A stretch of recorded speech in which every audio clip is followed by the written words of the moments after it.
Today, Malik and I will be presenting on the documentary When Two Worlds Collide, which begins by showing us some of the ruinous pollution that was left behind by industrial progress in Amazonian rainforest areas, which destroyed both the environment and local residents' traditional ways of life. So the movie begins by introducing us to Alan Garcia, who was the president of Peru from 2006 to 2011. And he called for the growth of markets and invited foreign companies, especially American companies, to invest in Peru's natural resource riches. And Peru actually boasts one of the world's fastest growing economies, which is dependent on the extraction of natural oil and gas from the Amazon. And the problem is that this extraction required extraction from constitutionally protected lands belonging to people who have lived there for generations. And Alan Garcia said many things like it was exciting for companies to exploit the largest oil discoveries, and he called for future and prosperity of the country, knowing it is at the expense of many people and Peruvian cultures. And he called Native communities an obstacle and a waste, and said that these resources of the Amazon belonged to everyone, not just the Native peoples.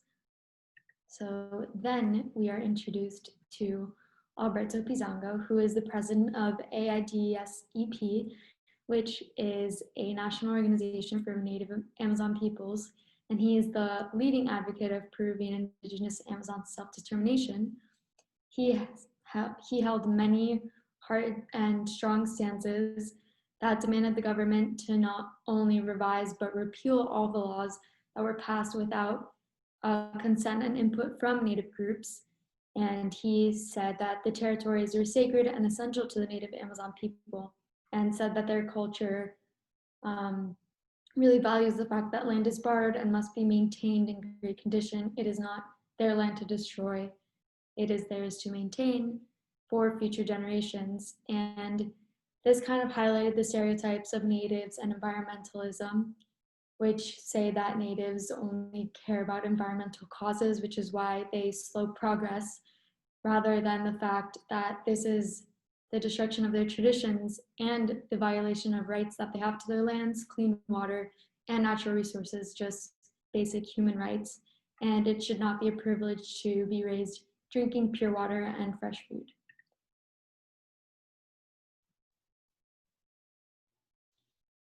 So while we were watching the documentary, we saw a lot of comparisons to Standing Rock, especially because both Standing Rock and what was going on in Peru just show a lack of indigenous representation in the government, as well as stereotyping, especially in the media, where Native Americans or indigenous people are seen as savages who are trying to stop the country from moving forward and progressing through its economy.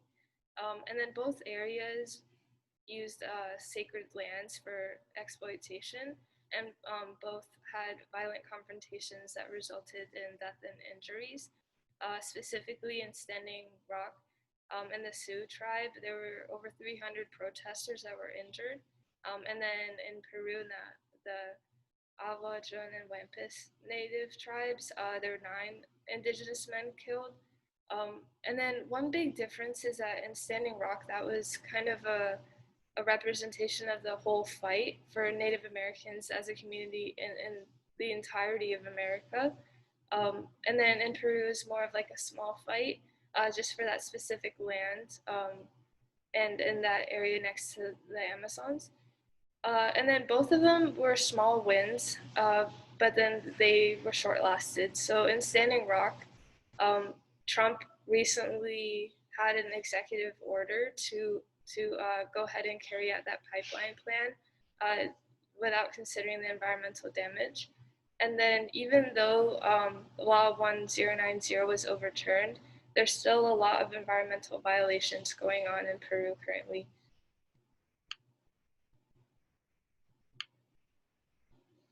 And then we do see like a big relation to the capitalist scene. Like capitalist scene in general is just, well, capitalism and monetary greed, which just causes environmental damage and harm to communities. And that usually results because of wealth and greedy companies and industries that are okay with damaging environments and people. Um, and so, like what Campu said, oil and gold is worth more than a human life. Because that's essentially what's happening. You're extrapolating resources and hurting the health of the people in the community. And that really only works in the short term because after a while, you're going to cause like an issue that will hurt the long term economy and the people. Um, so it's really just not worth it. So this extraction of gas and oil created obviously many environmental consequences as well as health consequences. So the crude oil polluted all of the land and the water in this region and was ruinous pollution for the environment as well as for traditional ways of life. The ponds were filled with toxic chemicals, and these ponds are where these people catch their food and where they perform their traditional ways of life. And these ponds were now filled with toxic chemicals, which led to lead and cadmium in the blood of thousands and caused nausea, sickness, and even death. And with throughout all of this, locals had little say in the conversations that defined both their health, their future, and the rights over their lands. And the fish and wildlife population significantly decreased due to the crude oil and waters all of the water and in the pond in this area. So this extraction of gas and oil had a direct effect on not only traditions but also the health and wellness of all these people, which can be compared to many of the readings that we have studied thus far in regards to environmental racism. This is a very evident example of this.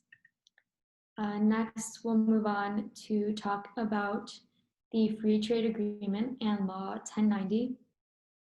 So these laws were ones that were detrimental to the native Amazonian communities. They eliminated the right to communal property. They gave private companies the right to exploit rainforest resources without permission, and they were unconstitutional.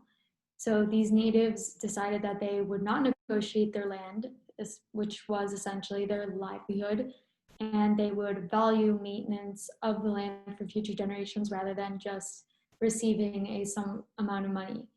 So when their requests were ignored, they began blocking roads to industrial sites and seized control of 2 privatized facilities.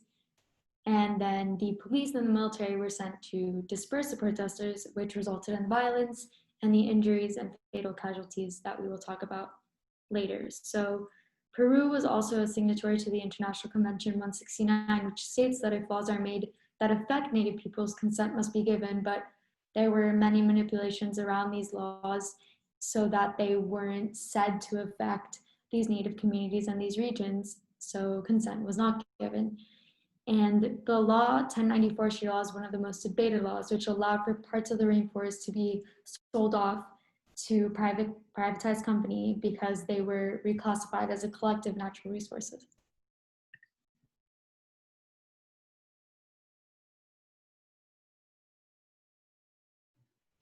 In parts of the documentary, we see a lot of scenes of deforestation. And so this slide is just to talk about a little bit of the background around deforestation in the Amazon. So Peru has the 10th most forested area in the world, which is why it's such a big natural resource for the government. And the main reasons for deforestation are small-scale agriculture, commercial mining, road construction, and illegal logging. Um, and so recently, a interoceanic highway was created, and that highway basically goes through the Amazon into isolated forest regions. And that makes it easier for companies to extrapolate resources because they finally have access to those areas without having to like transport and other means. And so some of the effects of deforestation, just like soil erosion, crop yield declining because the soil is infertile usually, and runoff causes flooding and water to not be part of the roots anymore. And overall, because you're getting rid of forests, you have increased carbon emissions. And the biggest damage is really to the indigenous communities that rely on the forest to continue their way of life.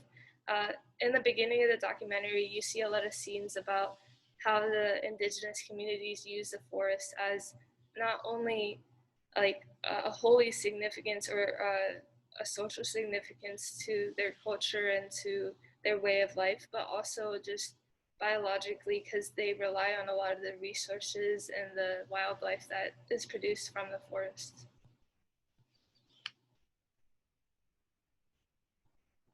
And so there was also a confrontation between the indigenous communities and police, which was known as the Bagua Massacre. So this really started because the natives didn't want the police to get through to the road. And then all these like big trucks that were coming in to take goods and pass through. So they created a barricade, and this just caused like some more violence and confrontations. The government called for a state of emergency, and then 38 of the police officers in the situation were put into warehouses by natives, which just further enraged the government, and they called for more I guess violence and more bombs and threats. And in the end, 9 indigenous men were killed, and then the commander of the police was also killed. And then we see a lot of outrage over the commander of the police because there were a lot of Peruvian citizens who believed that was wrong, and then the natives were wrong. And the police commander didn't deserve to be killed because what he was doing was right. Like he was promoting the Peruvian national government and supporting the country to go forward. So, speaking to the results and the judicial hearings, we can say that all of this violence could be the result of a country choosing profit over its land and its people and its environment. And this is a result of the rights of minorities being exploited and the media being controlled by government and used as a vehicle of manipulation. And when the government is not subjected to checks and balances. So initially, Yehud Sumon, who was the former Peruvian prime minister, headed an executive commission to meet with the native peoples, and he admitted the government neglect of the territories and called for a review of the laws, and saying that the laws that specifically affected the native brothers would be reviewed, but the laws were never appealed. And Alberto stated, how could they accept changes to the laws when the laws were made without their consent, even though they were entirely affecting them? But the government refused to repeal the laws. So the indigenous tribes continued protesting until the government had to succumb and finally pushed the forestry law on day 56 of the protests. Alberto was classified as a national criminal, an internal enemy.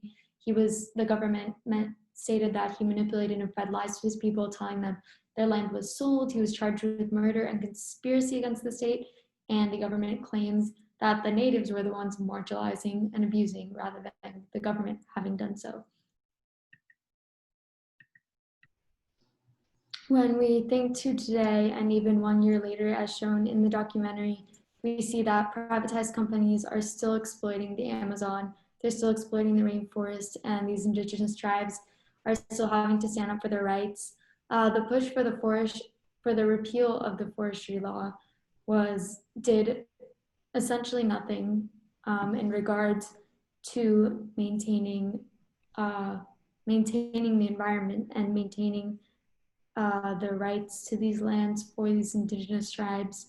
So today we still see a very expansive destruction of the Amazon rainforest, and we're hoping that eventually this destruction will cease.